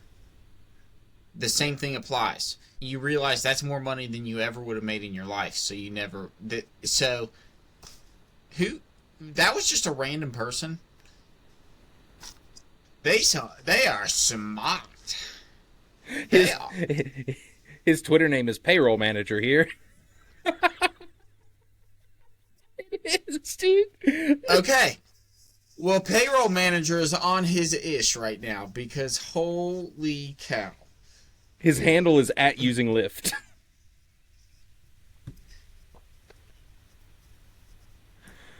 Why not? That swings me into. I got one question. I got one question. Like, if you were to win the lottery, you talked about the average lottery winner. How a lot of them do blow through their money. I've read that. That shit's true. I definitely don't think either of us would. I think both of us are really smart people, and also like we've been broke long enough to where we would really appreciate a few $100 million. Am I going to waste some of it? Sure. Am I going to waste all of it? No. I don't even know how to do that. I don't even know how to spend that much money. I wouldn't tell very much of anybody. Like, there'd be signs, but I don't think I'd tell very much of anybody. Like, I'd send you and like my close friends, like you and Dalton and Kevin and Nate, some like really nice gifts, and you'd be like, "How did you like get this?" I'd be like, "Don't worry about it. Just enjoy it." I, I'd probably buy my mom's house, and I'd tell her like, "Listen, you can move out or you can stay there. I don't care what you do, but here's what your house is worth." And then she'd be like, "How did you get this money?" Like, don't worry about it. Just take the money or don't, and give me the house or don't. It's up to you. But if you were to win, let's say $500 million, how much of it do you think you would blow through immediately? Like not immediately, but let's say within a month. And let's take debt aside, like push any student debt, credit card debt, whatever, off to the side, like just frivolous spending, and not even frivolous spending, whether it be generosity or stuff for yourself. What would you do? How much would you blow through in, say, a month? So if I won 500,000. Oh, 500 million, I think is what I said. Even million. if 500,000, you could do that too. We're on the same page in the sense that we wouldn't spend a lot. 500 million. I'm just thinking of taxes. So I'd have 200 and probably about $80 million after taxes. Right. Give or take, yeah. So within the first month, and honestly, the first month would be the biggest purchase, the biggest lump sum of money spent within the first year. 100%. I think after the first month, I think your spending really dies down. I think that would apply for both of us. I think we'd go crazy for the first month, and we'd be like, okay. So at 280, I would split it up, and I would say, okay, I'm 28 years old. I have, let's say, 40 years left to live. I'm only going to live to be 70. I have 40 years left to live. I'm automatically putting $50 million to Layla, so I have $230 million left. So $50 million is spent with Layla, automatically given to her. I would spend probably about 1.2 on a house and property here in West Virginia, another 1.5 in another close state, but probably closer to the beach. So there's 2.7. So we're just going to round up to 3 after taxes and property and everything. So 3 million. So there's 53 within the first week. I'm going to buy $150,000 worth of vehicles, which means just buying me and Faith 2 nice new ones. Just a new vehicle, not even anything super fancy. It's really just a nice new American-made vehicle is all that is, yeah. That would last us a long time. I would spend $3,000 on a golf cart, so that's basically nothing. But I would buy a golf cart just so everybody knows. I would spend $2.7 million because I look at them a lot on a golf course. So after renovation, it would end up being probably closer to like $3.5 million on a golf course. So overall there, I'm looking at about $56 million spent, $57 million spent, 59 with the property. So I would say in the first month alone, I would buy off my parents, buy them another property. I would probably spend $80 million within the first month. And then I think I would live on a steady, plus investments, not taking investments in, but just spending. We won't include investments. That's something responsible. I'm talking just either frivolous or generous spending, whether it be gifts for people or whether it be shit for yourself or whatever. Yeah, we won't talk investments because that's like. Because that's something smart. That's I mean. That's something that's not blowing money. I would give another $1 million to total I'd give 100,000 to 10 of my closest friends, my 4 from high school, you, Kevin, Ty, and Wyatt. Actually 5 because Dalton, and then Seth and Caleb since high school, and then Chris, Greg, and Brandon. So my 10 to my friends, and take care of my family for an extra $1 million. So I'd be in about $83 million in terms of taking care of family. 85 after my family, or after my parents, because I would set my parents up with an account with a bunch of money in it, so that they would just be set to spend time together, and their bills would consistently be paid from. So $85 million. So I would be left with, after the 260 and then the everything else, I'd probably be left with about $150 million to live the rest of my life on, after giving Layla's hers. More than 130 to 150. More than Odell has. Yes, and I would live on, probably on average, about $100 to $120,000 a year, because I would increase my life spending, but because of because of the golf course that I would have bought, I'd be making money after about 10 years. So I could assume that the last 30 years of my life, I'm bringing in positive income as well as what I'm spending. So it's really just recuperating, and my family and friends would be well taken care of throughout life, because all of you guys would also have, a little house on the golf course if you'd ever want to stay there, Wyatt. Hell yeah. No lie. I have talked to my surveying friends so much. That's my ultimate goal, is to have a golf course with a bunch of houses that my friends can just live on and stay at. The compound. Yes, 100%, dude. Literally, the compound from damn near the original Roadies. Yeah, that's crazy. And we'd have to name that after the show. That'd be the Backroad compound. 100%. We're going down to the back road, man. Yep. So, man, that really surprises me, because you went, yours is a lot more money than I think mine would be, but mine's a lot dumber. Oh, I'm excited. Okay. Yours is a lot smarter and responsible and friendly. And I mean, mine's pretty friendly too. I'm giving my friends, it's funny because you said you'd give all your close people what was it, $100,000? Is that what it was? Right away, $100,000. I think I'd give my close people more money, but it wouldn't be as many people. You know what I mean? Yeah. So I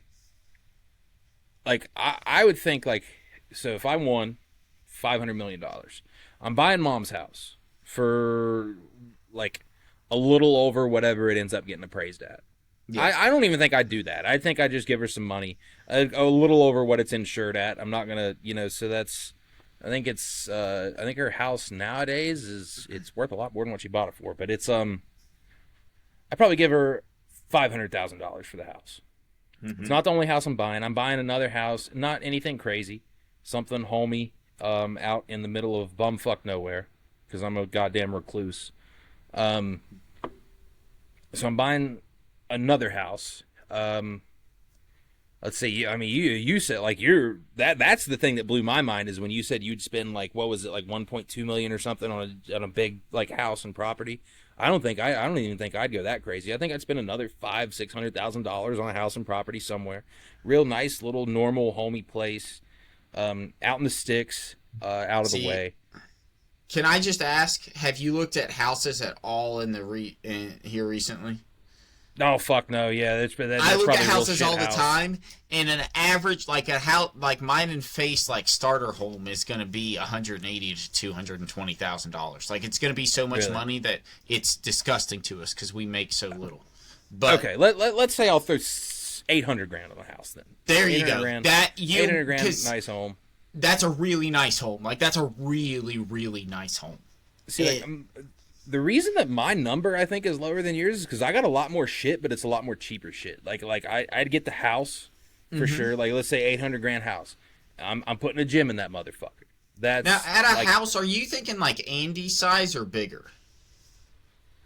Andy's size would be okay. What would the price of that be? Give me a price of that. That's in my mind, if it's Andy's, so for Andy's house, I would say now on today's market, because his is a really nice house with a lot of space, and you were to add, so you're talking about a gym, because that's what I would want as well. What I was thinking, his back room that would connect to outside, but also the back of his fish tank and everything. Yep. I was thinking something maybe twice as big as that for a gym, 3 times as big for a gym. I would say that you were right on the head in terms of being in a nice location and having a little bit of space to not be backed up on people. I'd say 800,000 is more than enough to have. Cool. Yeah. So I think you're right on there. And then the gym, while expensive for a normal person, would not be too super like gym equipment. Like, yeah, it's going to run you a few grand, but if you got $500 million, it's not going to be a dent. So, yeah, throw the gym in there. I'm going to get a pool. I don't care if it's above ground. I don't care if it's in ground. I just care if it's fun water and it's clean. That's all I give a shit about. A fully stocked bar downstairs. So you're thinking about filling out. See, I just said my property, so all of these things were included. But I love that that's where you're at. Is what is my home gonna have right now? Like, yeah, that's getting nice. Every game system known to man. I'm getting the PC. I'm getting the Switch 2. That's just a little shit sprinkled in there. That's almost nothing. Not even worth mentioning. I'm getting an expensive car. I'm getting like how you said you get two you would get 2 new American-made automobiles. I'd get 1 new American-made automobile, and then I would get 1 of something I have no fucking business driving. I'd get one like something, and I'm not gonna drive it every day, but I'm getting like a McLaren. You know what I mean? It's funny that you say that. I'm getting some shit I don't need, bro.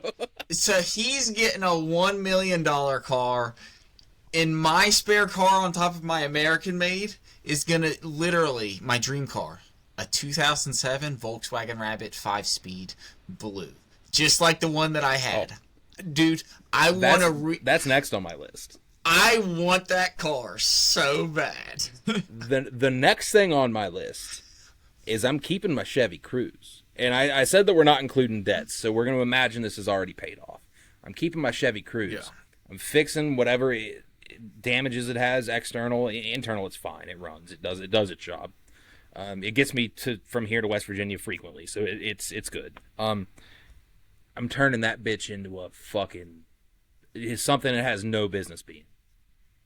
Like, I'm decking that shit out, and I don't know enough about cars to know exactly what I'm gonna do with it, but I'm doing work to it. It's getting painted. You're gonna see me driving down the interstate on it, and people are gonna be like, "Why the f did that guy do that to a Chevy Cruze?" Yes. All right, I am now on no headphones, no microphone, just the studio, like the computer. You sound the same, honestly. You don't sound bad at all. Yeah, Sweet. You're good. All right. That's so funny.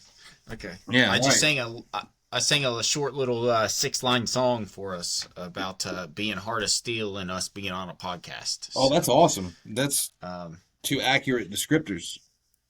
That is the commercial for this week. Yeah. Okay, so back to what I was saying.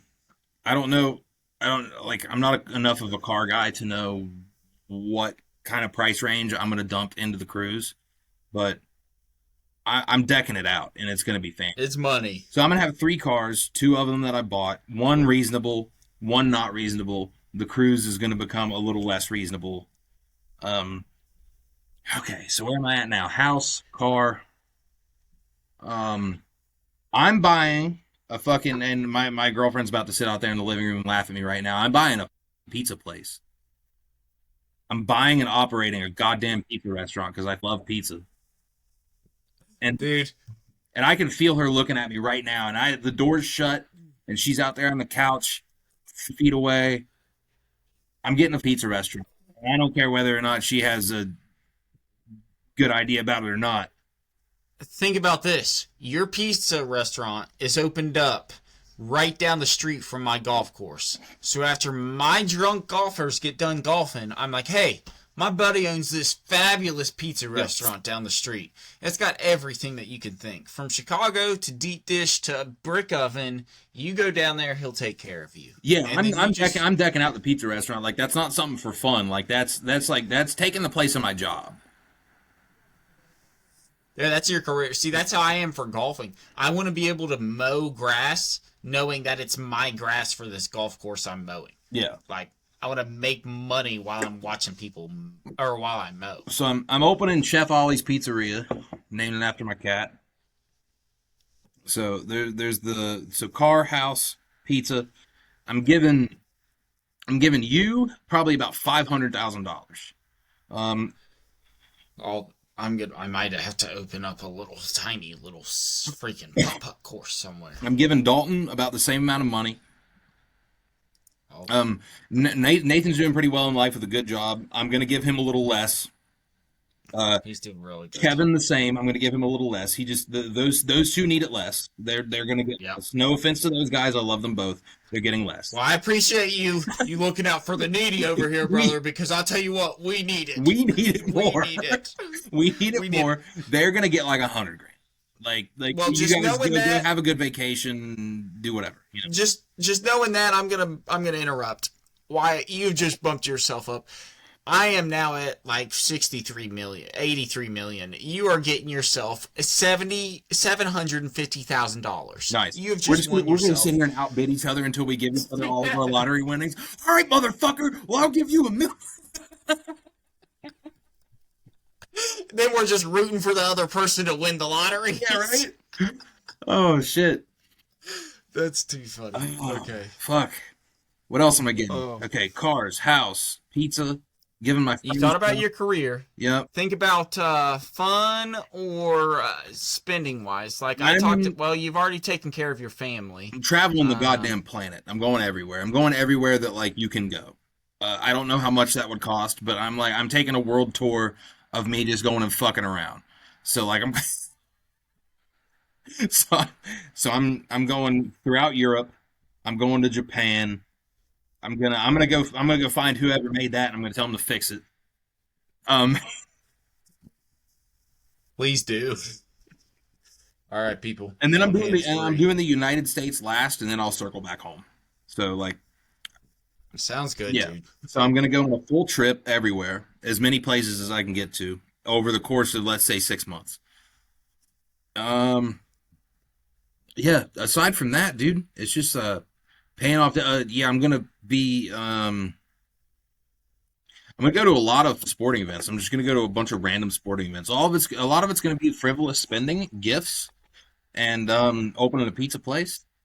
And that pizza place is also gonna. You know what? I'm gonna ramp up the price on that pizza place a little bit because it's also gonna be a brewery that's gonna sell beer. Nice. Yeah. Nice. Yeah, you could definitely. I could see you open up your own brewery. You got a Pawtucket hat on right now. That's right.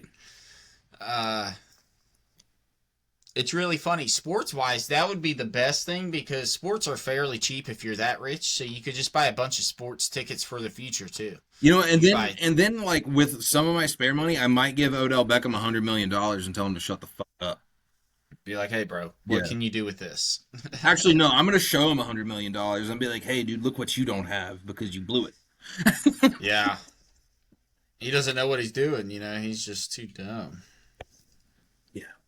No, and then, you know, one more thing that I don't know how either of us didn't mention. It popped into my mind. We're getting a state-of-the-art studio on the course in between the clubhouse and the pizza place. Well, that's the thing. If I was to talk about my house, you know what? That's what we're gonna. I think we should talk about next week. Next week, I want to talk about our careers. If we could do any dream career, what would it be? And I think if we won the lottery houses and property, what would they look like? Like the things that are in them, or what they would physically look? Yes. Things that are in them. Okay, cool. Yeah, that's fucking really good. I like that. I like that a lot. Yeah. Careers, if we could redo it, and lottery houses and property. I think those are just two good random conversations. So careers, if we could redo it, or careers, if we could do anything. Like, because if I'm going back and doing something that's realistic, then yeah, I'd probably, it'd take me a little bit of thinking.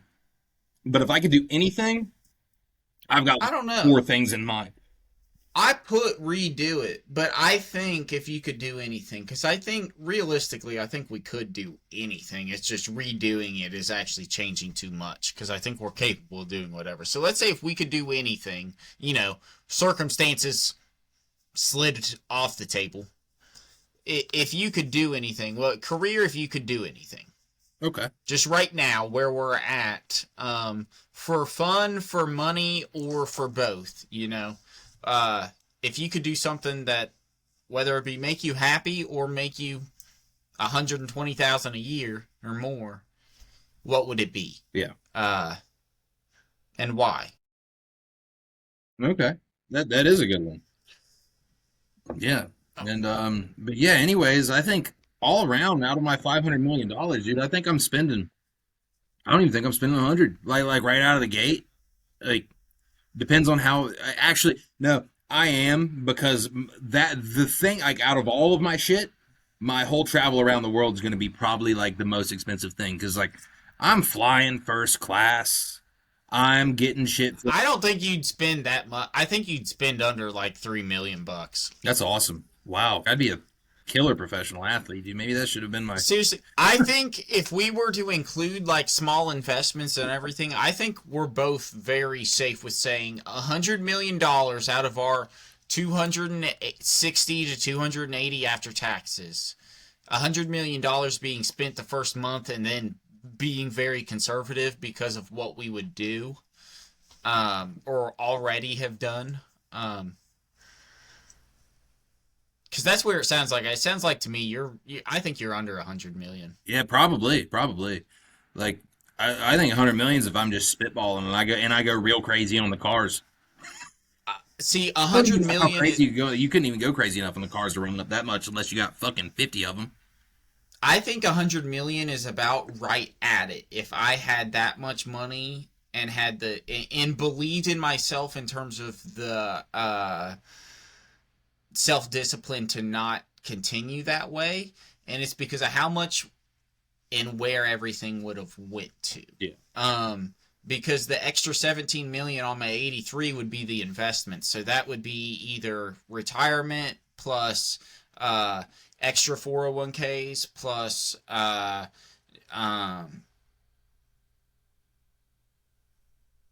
plus actual a lot of silver. A lot of silver. That's where I'm thinking, dude, you guys don't realize it. I would have so much silver.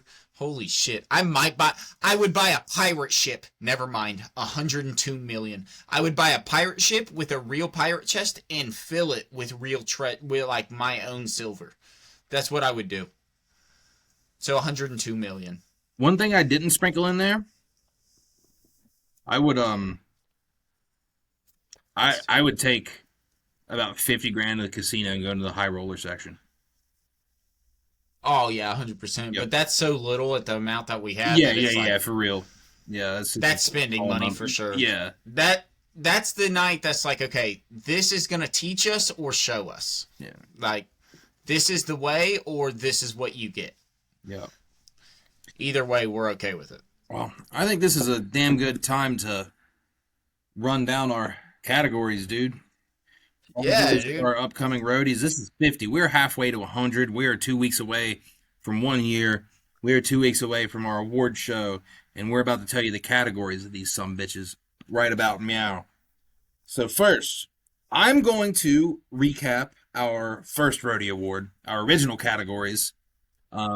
I for some reason don't have my winners written down, so I want you to tell me if you remember them because I know that I'm going to remember some, but not all. So, these were from our 6-month unofficial award show. Before we got to where we are. Yeah, before we got to 1 year, because we wanted to do it 6 months because we thought it was pretty impressive that we made it 6 months, and here we are 6 months later making it another 6 months, and then we're doing the real one. So, our categories originally were I really shouldn't have done that award. Yep. The person who won that, was it the guy who fell off the wall? Was it the guy that fell off the wall? Yeah, and he's made his situation a lot worse since then. And he's made his worse. So is Antonio Brown, who was one of our nominees. He's made his situation a lot worse as well. Or yeah, I don't know if he's made it worse. It's just gotten worse all the time. As I think it made it to where he possibly would win the award now. Yeah, probably. Yeah, probably now. And then we had the Backroad Character of the Year, which I do believe was Jonathan. I think that was like a clean sweep. No other Yes, sir. No other thing about it. Review of the year. That's a good one. That one's for sure coming back. Review of the year. Do you remember which one won? I think it was I think it was my toy review. I think it was. I think it was. Yeah, because there was your toy haul from the expo. This is the exact words I wrote it down. Terrifier 3, apple juice. I like how even with just seeing apple juice on there, I know what I'm talking about. Yep. Pickle stuff, and the peelable strawberry gummies. There's been a lot more peelable gummies, so those strawberry gummies have taken a back seat because there's been so many other ones. Which I do want to comment, when we were together, I had said I have tried every single one of them. There have since been 4 released that I have not tried of the Amos peeler gummies, plus the variations of holidays and stuff. But there's getting to be too much. I'm just not going to. So I do apologize for lying, but I only lied without my knowledge of it not being true. I thought it was true.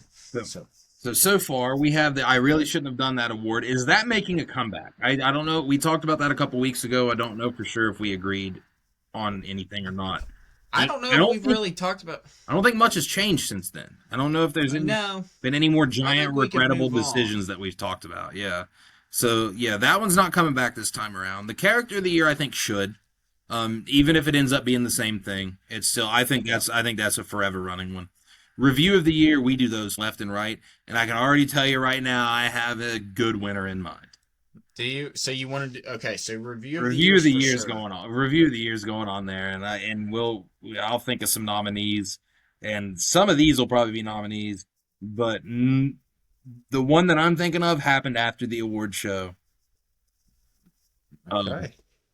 And then we have segment of the year. That's got to come back. Obviously. Okay, so review of the year, segment of the year, love it. Segment of the year's got to come back. I don't know if I remember what won that one. It was we had the list, I think it was the review. Yeah, the list, the bracket, the review, and the recap were all on there. I think it was the review because it was the most consistent. That was the most diverse. Yeah. Because the reviews really yeah, I think that's what it was. And then we have episode of the year. That's got to make a comeback. Okay. Out of all of those, we had the in-person episode 23, which is when I told stories about the bar. The Pope episode, the Jonathan episode, and the first episode ever. I believe our first in-person one was the winner of that. Was what we did, just because it was historic. Yep. Episode of the year's coming back. Our biggest enemy, the Backroad versus Everybody Award. I don't think that's coming back because I don't think that's changed because it's Riverside. These goddamn, they might win it more. Actually, they might be more worthy of that award now than they were 6 months ago. Here's the thing, though. I might say biggest assistant to us come second year. I think we may have to upgrade to a paid version. Yeah. Just split it and see how it works. And if not, then they really get the award and lose our services. Yes. So you guys are on a test technically. So I agree with you. Let's get rid of that one for sure. The Soundbite of the Year award is on there. I think that's got to make a comeback. We've had some good ones. They keep popping up. And I can think of a couple, like without even listening to past episodes, I can think of a couple right off the top of my head that get sprinkled in here. So I think that's got to make a comeback. Apparel of the Year is an absolute must because you've been fucking killing it. That's your award right there, no matter what happens. We have Assistant of the Year award. I don't think that comes back because that doesn't change. That's the fantastic ladies that allow us to do this bumfuckery every week. Yeah. Without killing us. And then, of course, the Hall of Fame. And I think we induct another Hall of Famer. I think Jonathan was, I believe, the first one. And I think that comes back. We induct another Hall of Famer. And I know that you had some ideas for some new ones. So if you have those written down, I'd like you to run those down. Yeah. So I realize. Sorry, I put all episodes up. We're looking at the Roadie Award. So I think we need to do a beer of the year, which is just simply our beer of the year, what we think it is, and we'll just vote our favorite beer because we drink a lot of them on this podcast. We do, and it's always different. We drink different beers quite a bit on here. I think we have one like most common appearance, but we've sprinkled in many others on here throughout the year. I would like to do hat of the year if possible. Yeah. I know this is a self-bought, and maybe this one is one that could technically win me an award for Apparel of the year, yeah. apparel of the year or whatever. But If you're thinking the same thing that I'm thinking, I think it could. yeah, I don't know. We'll see. I don't know. I don't know, but I have one coming up that I'm excited for, just because the usefulness and the foreshadowing that has come to it in so many ways. I think we need to have best opening and closing. I think that would be... Yes, I remember that one, and I agree with that 100%. So, opening / closing. And then... Segment Hall of Fame, signed by best episode. I think that, honestly, covers everything that we talked about and we agreed upon before. And the last one's our 11th award. It's just going to go to us in general, both of us, for continuing to do this for each other. Because it's one from me to you and you from me, because this is awesome for us. So, yeah. Us just because. Right. We should give it a really cool name, cooler than all the other ones. Yeah. Okay. Let's try to think of a name for that. Try to think of a name. We should try to think of we should think of a name for it. Talk about it amongst ourselves, not mention it on here until the day comes. I'll make a logo for it. I'll make a logo so that when we say it, it just boom goes up on screen. I'll give it to you. Yep, that's what we'll do. That's good. Okay. Logo for it. There we go. Well, there we've got our 10 categories and our one opening, plus whatever freaking banter and nonsense that we get into there at the Roadies in episode 52. It's going to be a very fun time, and we'll be coming at you with nominees next week. Some of these nominees will be recycled because some of them have stood the test of time. There will be also some new contenders in there, for sure. Very much so. For sure. Very much so. If there's any category that didn't have new contenders, we didn't include it. We took it out because it stayed the same. So, yep. Yeah. Next week we're gonna, luckily I'm off Friday, Sunday this weekend. That gives me time to go sit around and do some homework. Make sure I'm not think about it. Make sure I'm not fucking around and naming the wrong things or thinking of something incorrectly. So, yeah, and I'm very much looking forward to it because we are right now real time. So by the time this comes out, let's see, what's today?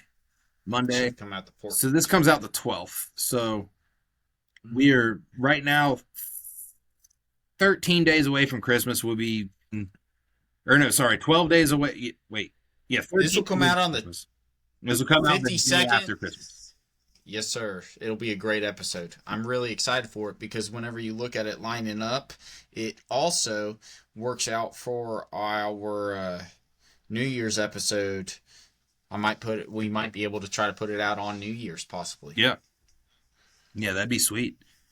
So big things coming up, episode 52 and 53. Yeah, guys, big things coming on freaking Backroad Banter podcast. And possibly not. Possibly the same exact thing. Possibly the same exact thing, but yeah. Still worth watching and still worth listening to. So check us out on Spotify, YouTube, and everywhere that you get your podcast, as long as it's those two areas. Yeah, as long as it's those two. As long as it's not Apple or iHeart, which maybe we'll dabble around in year 2 and see what we can do. But as of right now, Spotify, YouTube. Yep. Yeah. Actually, that would sound about yeah. That sounds good. Yeah, so we'll poke around and see what we can do. We can fight with a couple people. Feel like iHeart's going to be easier than Apple. I feel like Apple's going to be the one that we're going to have to go to war with. But we'll see what we can do here. And if you guys haven't had fun for this year, then you. But if you have, for real, like what I said was a joke. If you've had fun, and if you haven't, thanks for watching us either way. Still doesn't matter. We get it. We are very specific taste and flavor of content and entertainment. And within that, that's the whole point of it. We're really just for us. I don't know what his face is, but that's hilarious. It's either great news. The Colts are bringing in Phillip Rivers for a fucking workout. To potentially join the practice squad because Daniel Jones just got hurt.